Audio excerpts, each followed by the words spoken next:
حضرت فاطمہ الزہرا سلام اللہ علیہا نے رسول خدا صلی اللہ علیہ وسلم کی خدمت میں عرض کیا، بابا جان، جو مرد یا عورت نماز کو حقیر سمجھے اس کی سزا کیا ہے؟ تو آپ صلی اللہ علیہ وسلم نے فرمایا، فاطمہ، جو مرد یا عورت نماز کو حقیر سمجھے اللہ تعالیٰ اسے 15 مصیبتوں میں مبتلا کرے گا، جس میں سے 6 دنیا میں، 3 اس کی موت کے وقت، 3 اس کی قبر میں اور 3 قیامت کے دن ہوں گی جب اسے قبر سے اٹھایا جائے گا۔ چنانچہ جو 6 دنیا میں ہوں گی وہ یہ ہیں: اس کی عمر سے برکت کو اٹھا لیا جاتا ہے، اس کے رزق سے برکت کو اٹھا لیا جاتا ہے، اس کے چہرے پر سے اللہ نیک لوگوں کی علامات کو مٹا دیتا ہے، وہ جو بھی عمل کرتا ہے اسے اس کا ثواب نہیں ملتا،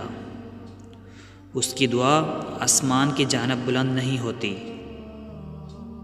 صالح لوگوں کی دعا میں اس کا کوئی حصہ نہیں ہوتا۔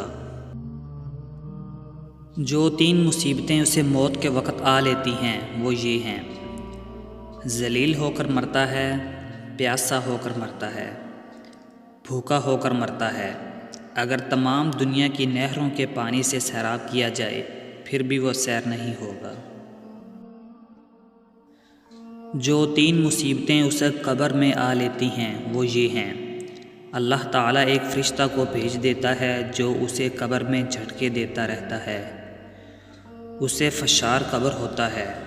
اس کی قبر میں تاریکی ہی تاریکی ہوتی ہے۔ جو 3 مصیبتیں اسے قیامت میں درپیش ہوں گی وہ یہ ہیں: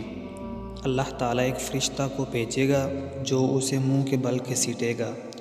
اور دوسرے لوگ اسے دیکھتے ہوں گے، اس سے بڑی سختی سے حساب لیا جائے گا، اللہ تعالیٰ اس کی طرف نگاہ رحمت سے نہیں دیکھے گا اور کسی گناہ سے پاک نہیں کرے گا اور اس کے لیے دردناک عذاب ہوگا۔